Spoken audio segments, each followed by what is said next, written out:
All right. Hi, and welcome to the next webinar in our Plantae webinar series. Thank you all for making the time and joining today's webinar. We're really excited to have all of you, and we're really excited to have all our amazing speakers to share their content and material with you all.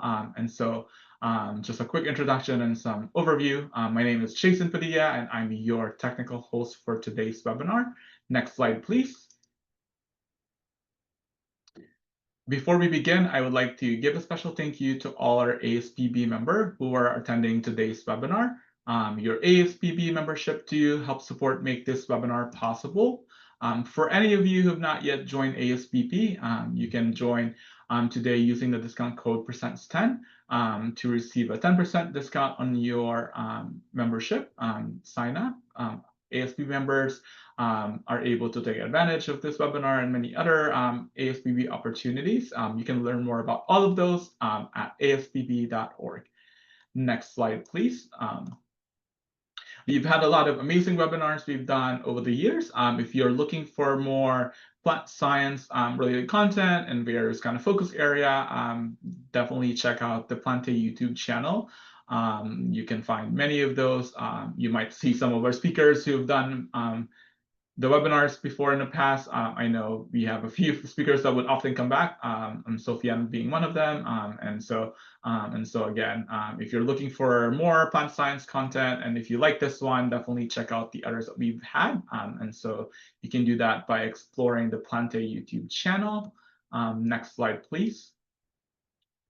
As you may have seen or heard, Plant Biology Conference is actually happening next week. This year, we're going to be in Milwaukee, Wisconsin. And so if you're still kind of thinking about or deciding, the clock is ticking. So if you haven't, be sure to register and sign up for Plant Biology 2025. It is a unique opportunity for you to be able to network with members of the global plant science community. During the conference, you're able to acquire new knowledge, build your network, gain new skills, and really kind of be in the know about all the things happening within the plant science kind of sphere. And this is open for all career levels, and so definitely consider it. If you want to learn more and really want to register, you can visit at plantbiology.aspb.org, where you can explore the overview of the schedule and get registered. Next slide, please. Before we get started, I'd like to go over a few housekeeping items to make sure that you get the most out of your attendance today of today's webinar. If you are experiencing technical issues, please let us know about those using the Q&A box, or you can email me directly at jpadilla@aspb.org. If you have a question for our guest speakers, you can add them in the Q&A box as well. Our moderator will be sharing them with our presenters during our Q&A session. If you have trouble connecting or need to leave early, as I mentioned, this webinar is recorded, so you can watch it afterwards via the YouTube channel. And again, explore the content if you're looking for more great plant science content through the Plantae YouTube channel. And so with that, I will now turn it over to our moderators who will be facilitating today's webinar. So take it away, Plantae Fellows. Thank you so much, Jason and ASPB, for giving us the opportunity to organize this webinar. And I welcome you all to today's webinar, which is on the topic more money, more data, data-driven versus hypothesis-driven research. So this is just a quick outline of what today's webinar will entail. So I'll be introducing both the speakers and moderators for today's webinar and just briefly introduce the webinar topic. And then we will have the two speakers give their talks and give their insights about this research topic. And finally, which is the most important part of today's webinar, is we'll have a joint panel discussion or question and answer session towards the end. So I encourage all of you guys to put in your questions in the chat box, and we'll be taking as many questions as possible towards the end of the webinar, and will help you gain more insight into this field.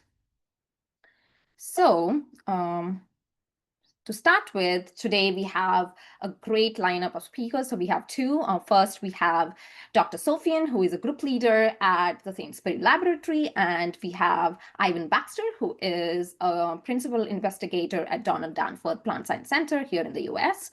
And this entire webinar is moderated by Plantae Fellows 2025. So first, it's me, Aditi. I'm a postdoc here at University of Pittsburgh, and the other fellow moderators for today's webinar are Dennis, who is a PhD student at University of Georgia. We have Cass, who is also a PhD student at John Innes Center. And finally, we have Krishna, who is a PhD student all the way out in University of Southern Queensland. So that's like 2 a.m. his time. So we really thank him for joining us and helping us moderate this entire webinar. So when we hear this topic, more money, more data, like data-driven versus hypothesis-driven research, so it can be the title can be a bit misleading, which suggests that data-driven does not have a core hypothesis at its heart, and whether like these hypothesis-driven research do not really have any sound data, which drives this research. So that's why we are using mechanistic research to mean hypothesis-driven research, and quantitative research, which involves like all those huge data sets, like multi-omics analyses, all those ones to mean the data-driven research. But the major question that is at the core is, are these approaches truly mutually exclusive or not? Because if they are, that affects how we think about research, and what kind of training are we giving to our future students, and how are we designing the experiments to answer these questions. So through this entire webinar, we will be trying to demystify these two different approaches to research and answer whether they are truly different, or are they two sides to the same coin. And then that's why rather than through this research, through this entire webinar, we are trying to answer rather than seeing them as completely on the two sides of the coin. So we are trying, today's conversation will explore more about the interplay between these two different modes of research and how they can help us in driving the plant science research forward. And so without further ado, I'll give the stage to Kes, who will be introducing our first speaker, who is Dr. Sofian. Over to you, Kes. Hi, thanks, Aditi. Hi, I'm Kes. I'm another moderator of this webinar, and I'm a PhD student at the John Innes Center. I'm really excited to be announcing our next speaker, Professor Sofian Kamoun, who's at my neighbouring institute in Norwich, the Sainsbury Laboratory. Professor Kamoun's research is focused on plant microbial interactions, and this research has improved food security worldwide. In recognition of this, he's won many awards, including the Kuwait Prize and the Linnaean Medal. But importantly, he's also developed the Kamoun Lab blog on Medium, which I highly recommend reading. Professor Kamoun's shared a lot of insights and advice to early career and senior scientists alike, advocating open data, transparent peer review, and challenging established flaws in the academic system. So I'm really looking forward to hearing his perspective on this topic, and I won't hold this up any longer. So if you'd like to take it away, Sophie. Thank you so much, Kes. That's a really wonderful introduction. Really means a lot to me. So thanks to you and Aditi and all the other Plantae Fellow for hosting me today. I'm truly honored, and I have to make a disclaimer here. I did not actually see the introductory slides that Aditi showed, because they very much complement my message. The only thing I saw was really the main theme of the symposium today, or the workshop, which was this dichotomy of data versus hypothesis-driven research. So my presentation will be somewhat challenging, maybe not as challenging as I thought after I saw Aditi's slides. But to me, this is a false dichotomy. So hopefully this will provoke some good questions, some good discussions later on. I don't mean to preach here. I mean really more to be provocative, to get some good discussion and good feedback. So is this really true that hypothesis-driven research has lost ground to big data? So this is how I think about it. I don't think these two are actually opposite modes of doing research, or that they are in conflict, etc. Because to me, data-driven research is best framed as part of maybe a bigger sort of activity, which is exploratory research. I think we all do exploratory work in our science, and I think maybe Darwin was doing that also when he got on the beagle. He didn't go with a hypothesis when he got on the chip, so he was really accumulating data, which is really essentially doing exploratory research. But to me, once your explorations lead to some tangible findings, then you really have no excuse but to switch to the hypothesis experiment cycles. And that's really my main message today. But I also think that there is another issue that's lurking behind this topic of data-driven research, and I'm gonna keep you hanging until the end. I'm not gonna tell you now what that is. So let me give you a little bit, very brief overview on how to do science, what is science, why am I a scientist, why are you a scientist, etc. I want to do this because I think we need to frame this more broadly before delve into the details of hypothesis and data-driven research. So first of all, as scientists, we're in the business of knowledge. Okay, let's keep that clear. Sometimes we forget that, but we're really in the business of producing and communicating knowledge. Oh, I have it here. So if you're a cook, you're in the business of food. If you're a banker in the business of money, we're in the business of knowledge. And so our job is very simple. We have to produce new knowledge and we have to communicate it to our peers and to the general public and the funders and all of that. And so my goal as a scientist is first and foremost is not to publish research. Sometimes we get confused about that. It's really to produce knowledge that yields predictable outcomes, which is really what science is. Science can predict outcomes. And that science really has to stand the test of time to be of any value. And so my obsession is really with reproducibility because my science, if it's not reproducible, it's not really useful. Okay. There might be good reasons for why it's not reproducible. Doesn't mean I'm a bad scientist, but it's just going to make it a lot less useful. So to me, nothing beats replication, especially orthogonal replication, where you do an experiment, you have an observation with one type of system, and then you can reproduce it with different method or with different system. And so the way I approach my research is I really don't obsess with single experiments, even if they're very, very, very exciting, and even if everyone knows that they're going to yield whatever that publication you're after. I build my research around a bunch of experiments, a series of experiments, ideally orthogonal ones, that yield to a very solid, tangible, reproducible finding. So how to do science? I have this mnemonic that I really like you to remember. I know it's a summer now, so you cannot do science without a barbecue. A big biological question. And I think hopefully all of us have big biological questions, maybe more than one. And so the challenge in science really is you have that big question, but can you actually study it with the systems and with the methods we have now? So to me, the biggest challenge we face as scientists and as plant biologists is that balance between the great questions we want to answer and whether the current technology, the current methods, the experimental system we have, sometimes even access to the biomaterial, allows us to answer those questions. So that's really the challenge you really want to sort of address with your research. And I'm not going to spend a lot of time on these, but this is essentially some of the guides I developed over the years to help organize our research activities. And they're only useful for one thing. First, the GOREP is this goal, hypothesis, rationale, experimental plan. Every project has to be framed in this way. And when I have a presentation in my lab meeting, I expect the presenters to have a slide on their GOREP. And that, as you can see, involves a hypothesis. So you generally do your research with a hypothesis in mind. And then Plantae is more about the daily activities. So this is how you organize yourself on a daily basis: planning, execution, scoring, interpretation.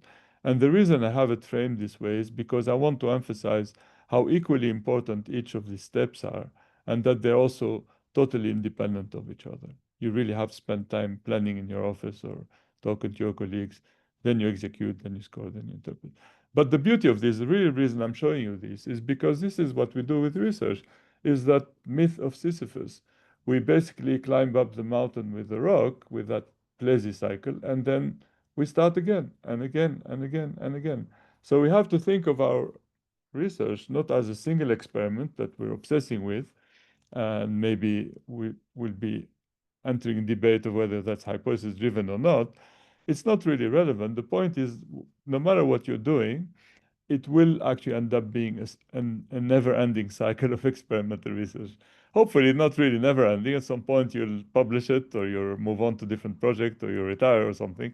But really it's more than one cycle. It's literally often dozens of these cycles of experimental research.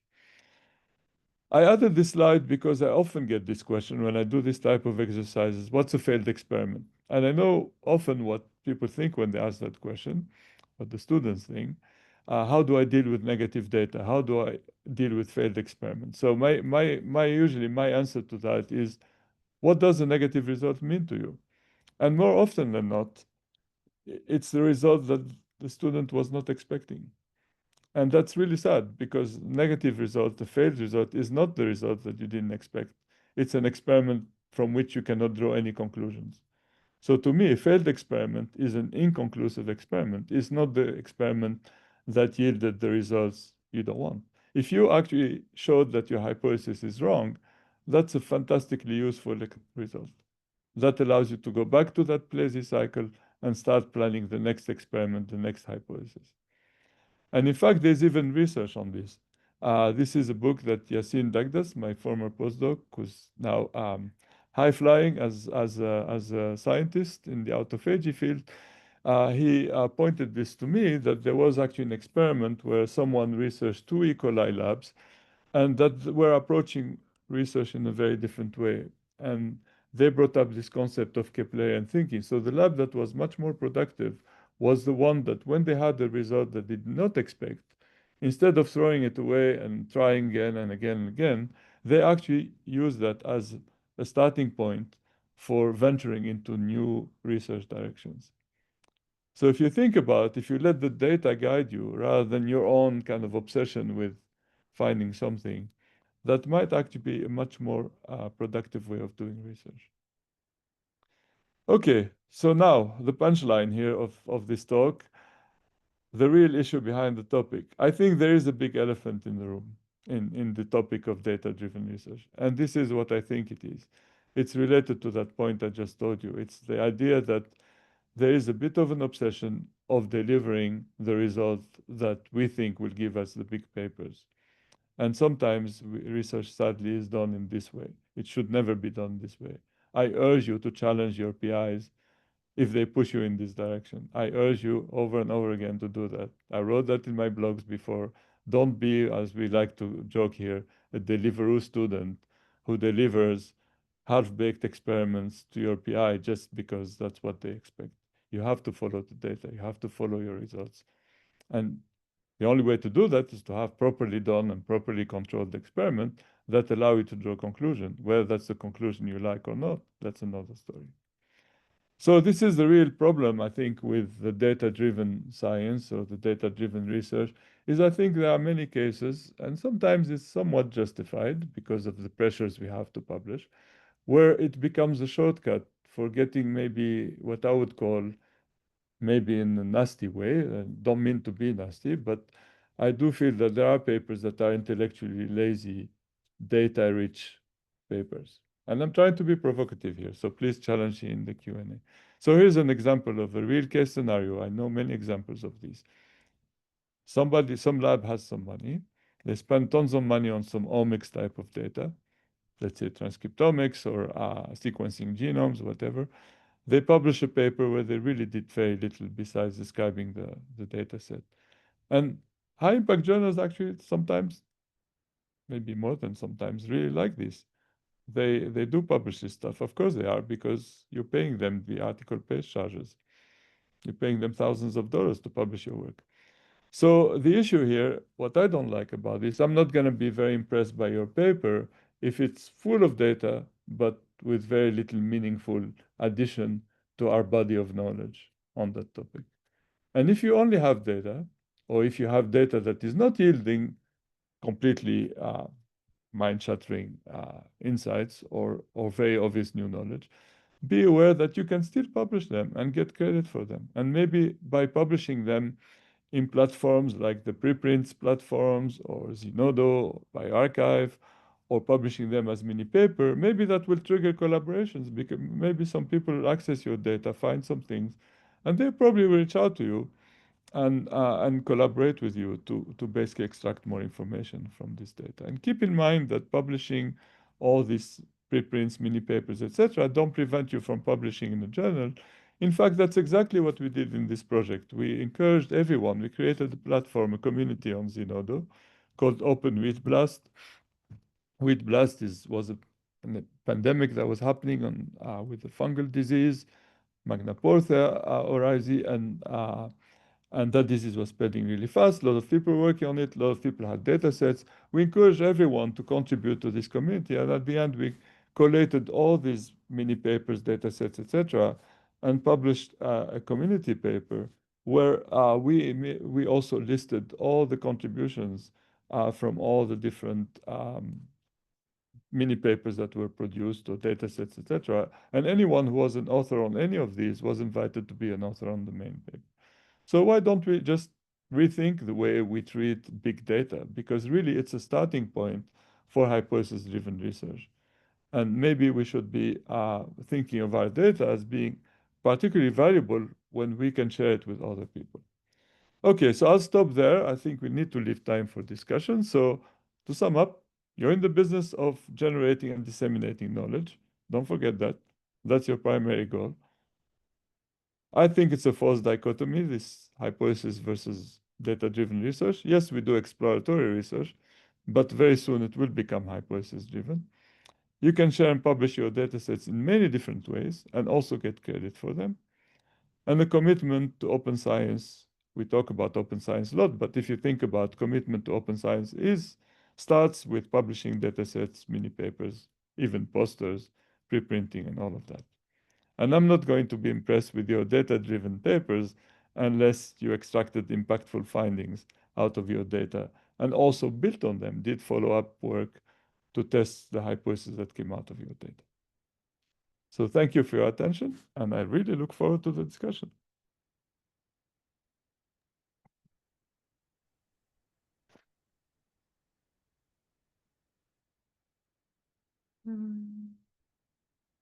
Thank you so much, Dr. Sofian. So next up,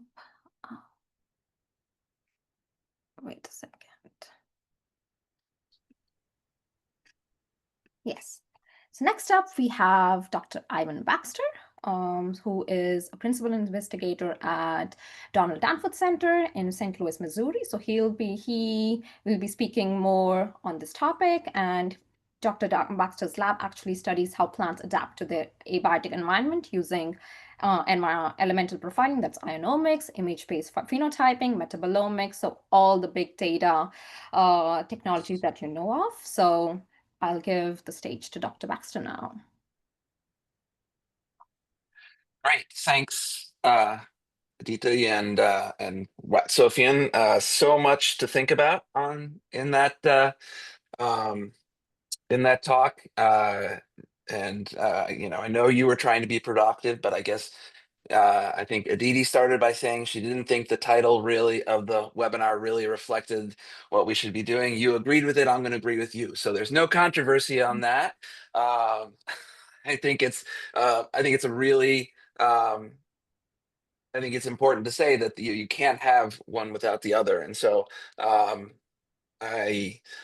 I do have slides, but I actually wanted to spend a few minutes just sort of reflecting on a couple of things that Sofian said, because I think, and maybe this is where you start to think of it. So Sofian talked a little bit about exploratory and leading to hypotheses. And I guess from my perspective, I think that's, I think you always have to start with hypotheses. They don't always have to be mechanistic hypotheses, but I really do think you need to start.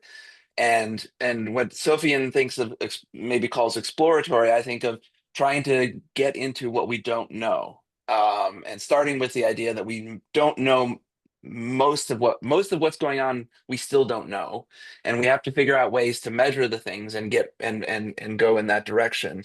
And so, and that needs to usually start with a hypothesis, right? So I do think the idea, and I think I agree with Sophie, and there are places where people have perhaps created large data sets without, and they didn't do a good job of articulating their hypotheses to start with and what they were expecting to explore when they did that. And so that does lead people down the wrong way. But I do think you should lead with a hypothesis, even when you're trying to do exploratory research and trying to measure the things that we may not have been able to measure before or hadn't thought about those kinds of questions. I think the open wheat blast example that Sofian is a great one, because obviously if we didn't have the high throughput sequencing available and cheap, that project probably would not have been able to happen 10 years before. And so Sofian had a hypothesis and they started collecting data. I think that's a great example of that. A lot of what my lab has tried to do is ask, what are the things that we are not understanding very well, and how can we actually measure those and explore those and identify the genes underlying those and the mechanisms underlying those. But first, we actually have to know how to measure them. I'm just going to shout out Max Feldman, who is on this webinar, and Max was a postdoc in my lab. And did some really great work leveraging high throughput phenotyping to explore water use efficiency on using new technologies. And that really there was a lot of hypotheses that Max had to work through and test as we figured out how we could actually measure water use efficiency in an automated system and what it was actually telling us about the plants. And then we were able to link that to quantitative genetics to identify loci, with the idea that eventually we would get to the genes and understand the hypotheses. But it was a lot of hypothesis and exploratory work on Max's part that got us to that point. I do so I think those are the couple of things that I wanted to touch on, and I will sort of skip around on my slides since I kind of took up a bunch of my time just talking here. So and I should probably share them before I actually start talking about them. All right, so as was said, my lab is sort of interested in this sort of fundamental question about how genes and the environment interact to lead to phenotypes. That is, since genetics and the environment are both incredibly complex, that interaction is incredibly complex. And so fundamentally in my lab, the hypothesis is that if we're going to explore those complex questions, it's hard to get very reductionist. We need to explore things actually in the environment in as controlled as we can get them, but there's huge trade-offs every time you go from ability to control the environment to actually mimicking what's going on in the outside world. And so to ask these questions, you need a lot of samples, you need a lot of statistics, you need a lot of power. And so we've actively been looking at ways to phenotype plants in high throughput and ideally for less money. That's something that we think about a lot, because obviously the more expensive a technique is, the less you can actually explore it in thoroughly and with enough statistical power. So in my lab, we do a lot of high throughput phenotyping using images. We've doing a lot of elemental profiling. I'll give one example of that. And then we link that to quantitative genetics and bioinformatics. So we're a heavily computational lab overall. And so the phenotype we started with was elemental uptake.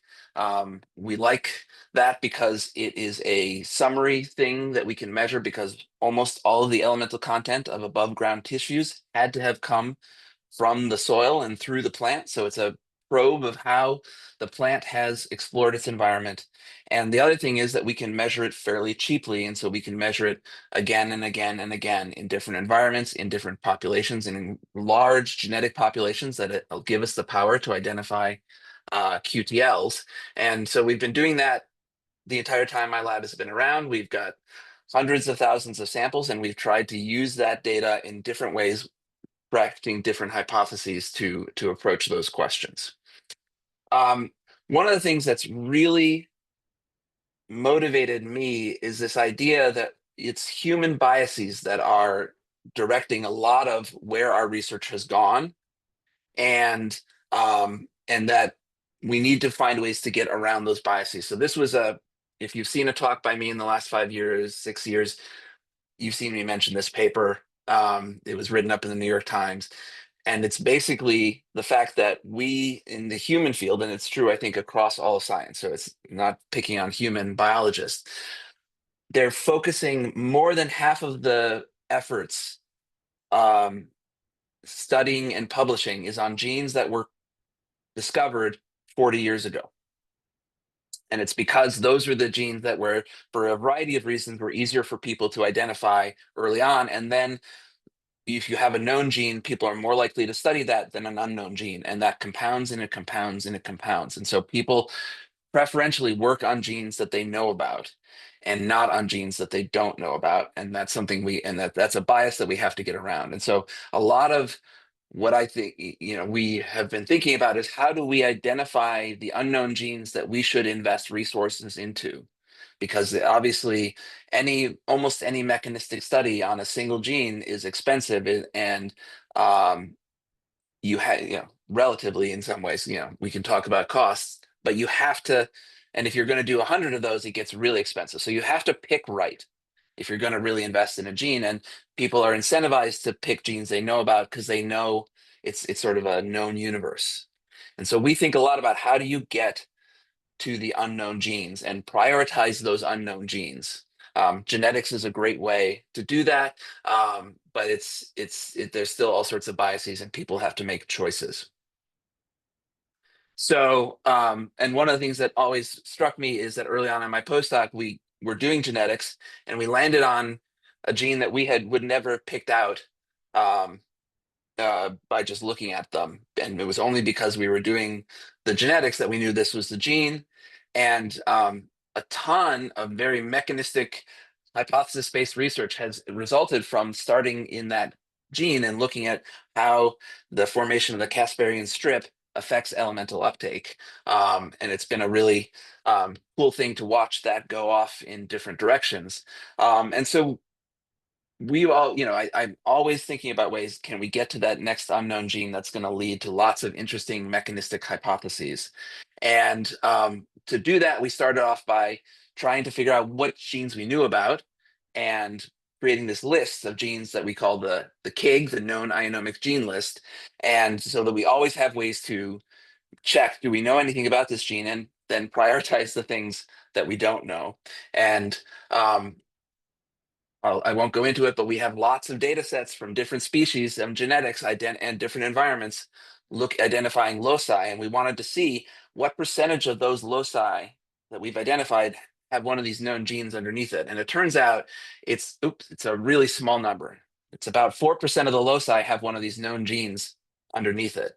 And that tells us, again, that we need to get out into the unknown and we need to design experiments to do that. And so my former graduate student, Lauren Witt, we worked on this new way, which was like the idea that since lots of the genes that are known are conserved across many species, and underneath these peaks, maybe the unknowns are too. So the hypothesis was if we looked underneath loci, we could find genes that are conserved across many different species. And it turns out, so Lauren built this whole system, a computational approach that looks for underneath those peaks for candidate genes and sees if they're conserved.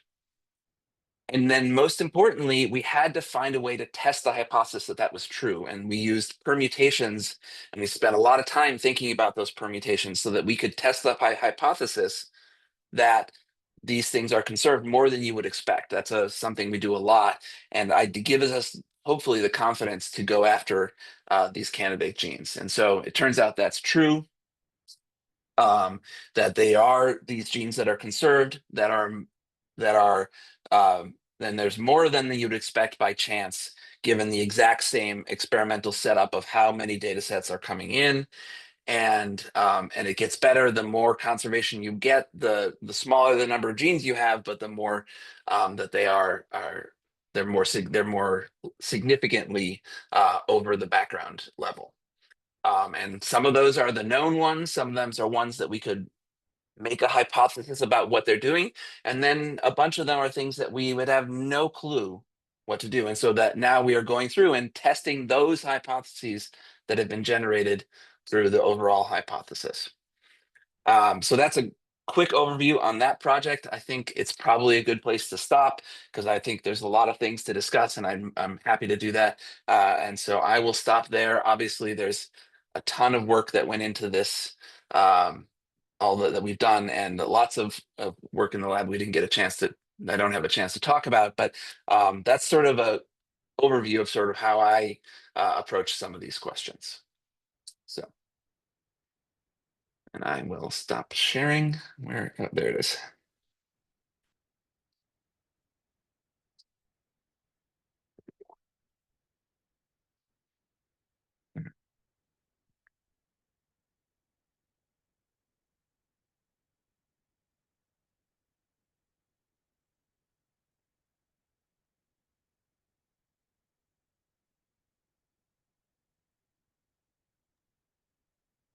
Thank you so much, Ivan, for discussing how you actually approach science, because given like if we all our life like we think about certain causal chain effect relationships, we do not try to think how to approach like all these large set data set, kind of like how to approach science when you are dealing with such large data sets. But I really appreciate you joining us and giving your insight for this particular like really good topic. And with that, I would like to open the question and answer session. So if you have not put in your questions yet, you're welcome to add any other questions that you have to either Ivan or Sofian, or both of them if you want, and then we can take up those questions and start the question and answer session. Let's see, to start with, we already have a couple of questions. And the first question was geared to Dr. Sofian. So the question was, some of the drivers for hastened publications are likely linked to issues of employment and promotion requirements. Can the posting of data in platforms such as those described by Dr. Sofian be considered positively for promotion needs or not? So it was by Andrew. Yeah, I can answer that, Andrew. Thank you for your question. I think the general idea here is to think more holistically about your own career and essentially the scholarly output you're producing. So I think the general kind of idea in the community is that you get a big paper, I don't know, a nature paper, science paper, and then everything will be solved, right? All the problems of the world will be solved. But it doesn't work like that. So I think if you think about more holistically and you think about publishing even your posters and showing that you're committed to open science, that you're committed to being a community person, sharing your findings with the community. Preprinting is another aspect. I think all of these are activities that essentially beef up your CV. I'm not saying that that's the only thing you would want to have, but I'm saying they add value to what you're doing and show that you're actually a kind of a more complete scientist than just like a one-hit wonder, really, because I honestly see some of those and they're just like not really going to be functioning very well in academic environment in particular. So don't neglect the value of those little things. Yeah, I think the pressure for jobs is a lot driving a lot of these questions, especially these days. And but unfortunately, and usually I think it is a toxic driver because people want to move things faster but higher impact. And I do think Sofian's the point of publishing earlier and getting something out there is probably the best. It's having something that's tangible that you've gotten out there, even if it's a preprint, even if it's a publication, a smaller publication, is much better than sort of holding on, hoping for that high impact later on that may or may not come, and then you get really swept up in the in the stress, and it gets, and it's the incentives get misaligned with the science. If I may add something, I mean, I like metaphors and I like sport metaphors. So it's a little bit like what our Plantae fellows are doing here. I mean, why are they spending time doing this activity, right? You want to be out there. You never know what connection you make, what network you make. So my sport metaphor is if you're on the sidelines, you're never going to score a goal. But if you're on the field, even the goalkeeper, I'm thinking soccer, football here, right? Even the goalkeeper might score a goal one day, right? But if you're on the sidelines, you're never going to score a goal. So you just want to be there. You want to do stuff. Don't be too calculating. I think there's that attitude of thinking like, oh, wait, this is never going to get me anything. But no, it doesn't work like that. It might actually get you something, even if the probability is low. But if you do a lot of those activities, they'll add up and you'll be noticed. And that could actually lead to new connections. I can tell you from personal experience, tons of examples of that.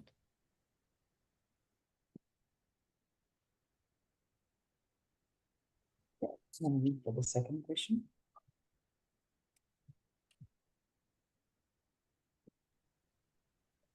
So we have another question from Sylvia. So Sylvia says, I sometimes feel that we invest in significant resources in experiments that may have already been carried out by other groups. Given the sheer volume of publications, it's increasingly difficult to know whether we are unintentionally duplicating efforts. Do you think we should prioritize a more thorough review and analysis of existing data available in the repositories before launching completely new experiments? And it's to either Ivan or Sofian, so you can take over. I mean, I think, as Sofian mentioned, there's lots of, even two labs working on the exact same thing. If they get to the same result, I feel better about that.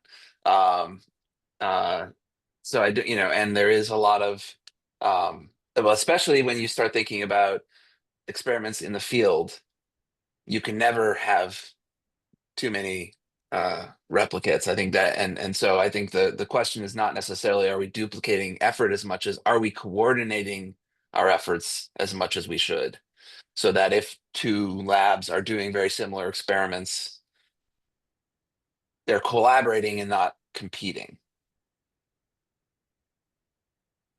Yeah, I just added something in reply. I don't know if it went through. No, it didn't go through. Here we go. Okay, so what I encourage you, Sylvia, to do is maybe create your own community on Zenodo and rally your colleagues to contribute to data sets and even mini papers or posters or things like that. And don't forget that in Zenodo you get DOI, so it's citable.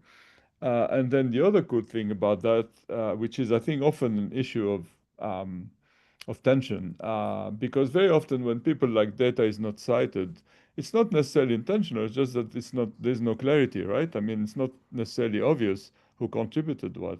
So for example, we have this open plant and LR community on Zenodo, and a few of our colleagues have contributed to that, and that creates really clarity of who produced what data set. And so NLRs, plant immune receptors. But yeah, you can check it out. That's a good example. The open wheat blast community was another example. So maybe in response to your question, let's not just rely on this kind of formal repositories, etc. You can create anything you want these days with the internet, right?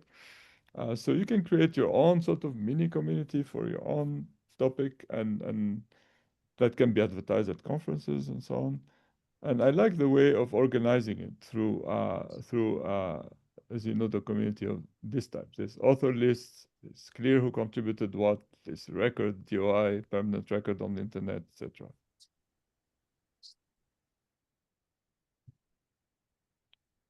The next one. Can you walk us through an example where starting with a mechanistic hypothesis led to adapt quantitative methods and vice versa?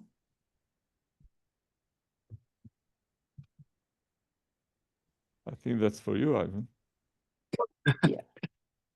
So we're starting with a mechanistic hypothesis led to a quantitative. You know, I'll talk about a project where I'm pretty excited about that we haven't talked about at all. Is that I talked about it at a few meetings. Working with Asaph Cousins' lab we have a knockout of Pepsi and Ceteria, and the that plant is dead unless you give it lots and lots and lots of CO2. But ASAP had the idea that we should try a mutant screen to see if we could complement that and get plants to grow better.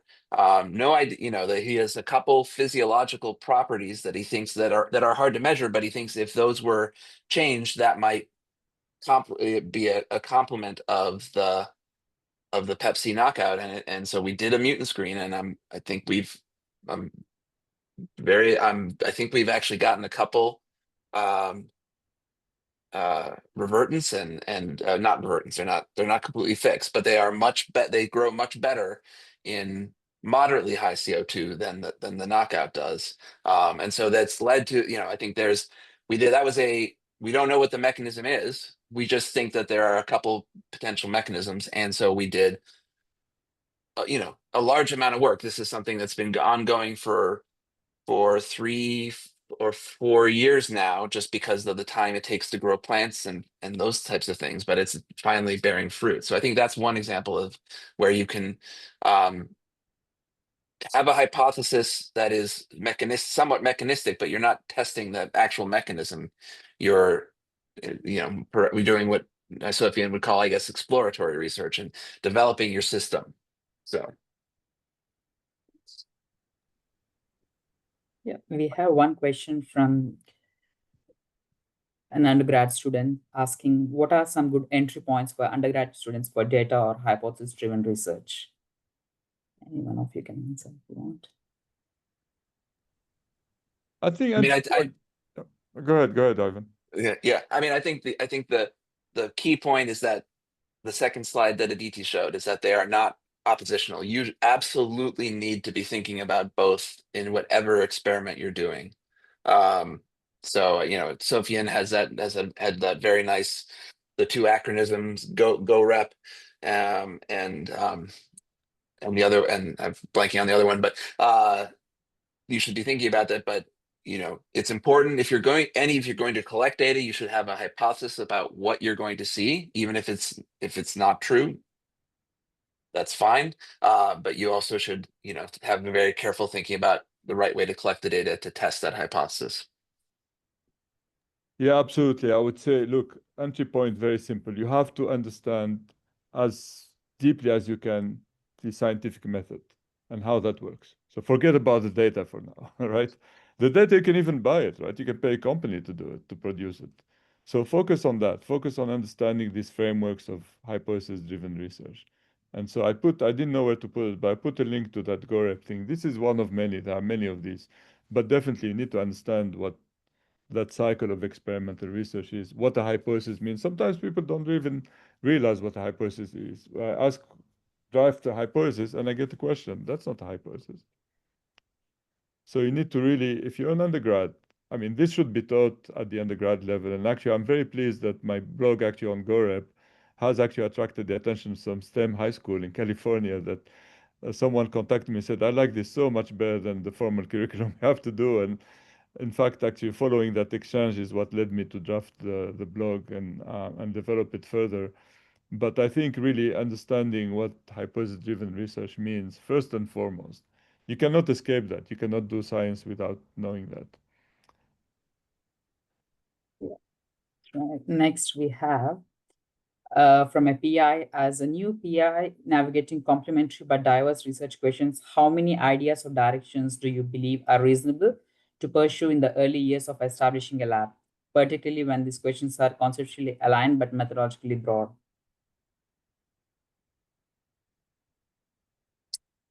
I would be really hesitant to do more than 3 things initially, and but you do want to you want to have at least 2 because your hypothesis might be wrong in one of them, and it may not be as fruitful as you were hoping it would be. And so it's good to have multiple things that you're trying out.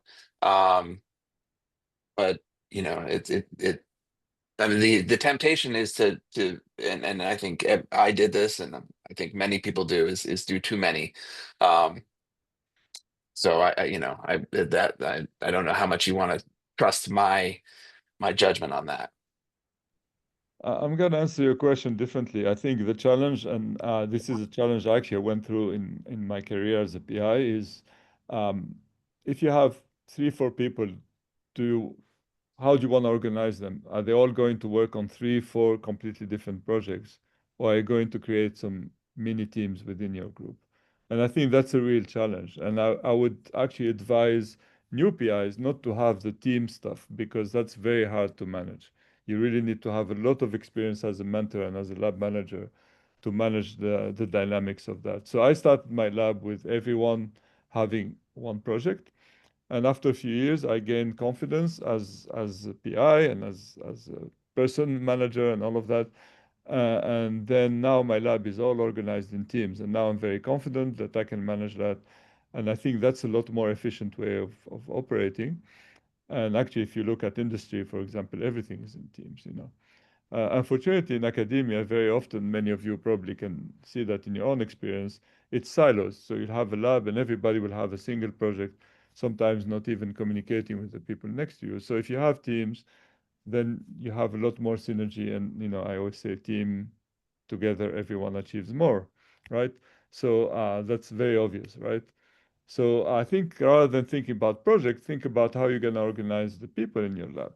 Are they all going to be, is this going to be individual sports, more sport metaphor, or is it going to be a soccer team or football team, right? Going to the next one. What advice would you give to an early career scientist trying to decide where to take their research further in the area where there are active cuts to scientific funding, focusing on gaining skill sets for increasing mechanistic depth or quantitative breadth?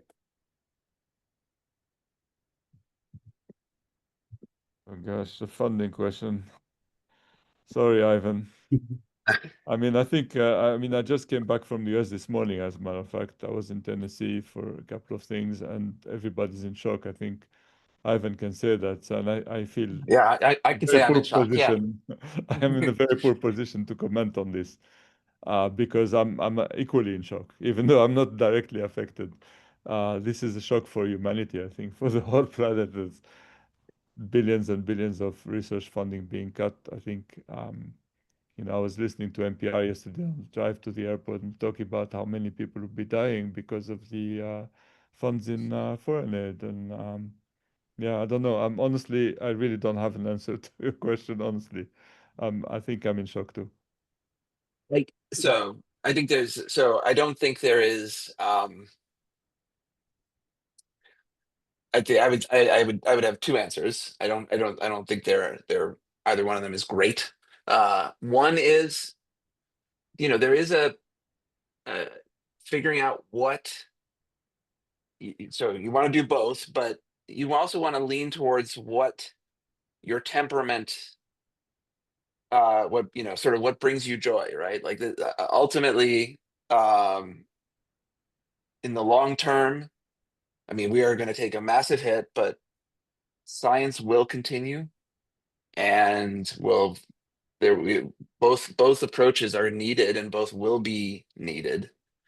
So, sort of what really brings you joy? I mean, I grew up. I was trained. My grad lab was a much more mechanistic uh, approach lab. I'm eternally grateful for Jeff Harper's mentorship and what he taught me, but I just naturally gravitated to more quantitative approaches and questions, and because that's what excited me. That's what I found some more quantitative things in Jeff's lab, and then when I moved to David Salt's lab, I was immediately attracted to these more quantitative data, data first approaches, and so that's what's driven me. And so I think you absolutely have to do both, but figure out which thing is going to bring you joy. I mean, I do think everyone should be able to have some sort of ability to manipulate data, like data data analysis is more and more computational, and people need to be comfortable doing that no matter what you do. But that's true on the mechanistic side. It's true on the quantitative side. And so hopefully that's helpful. I don't think there's a, I don't want to say that that's the whole answer. In the interest of time, I'm taking one last question.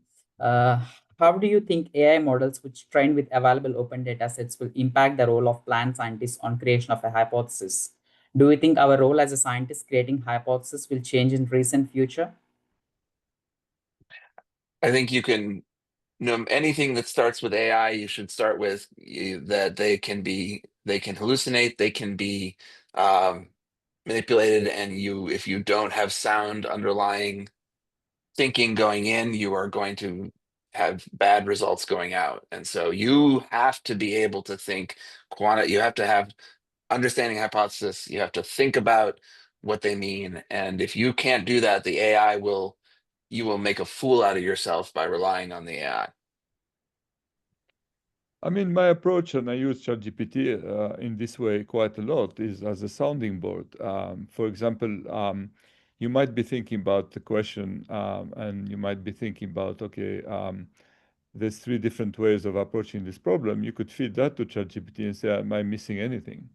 And that will be, I mean, my perspective, my experience is that the answers you get are often not very dissimilar from what a colleague will tell you.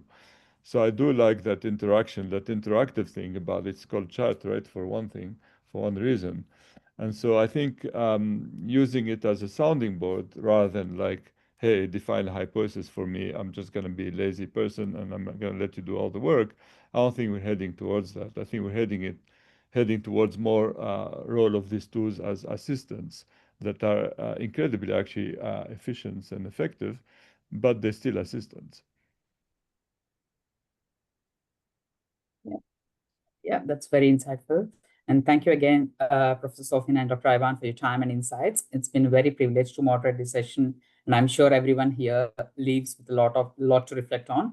And thanks for everyone who have joined here in this time. Yeah, I'd like to end the session. Jason, is it okay? Yes, thank you everyone for joining. And again, a big thank you on behalf of ASPB and Plantae. Thank you to our speakers and to our moderators who kind of came together and shared this really great content to the plant science community. And with that, I hope you all have a great weekend, and we hope we see you in the next one. Take care, everyone.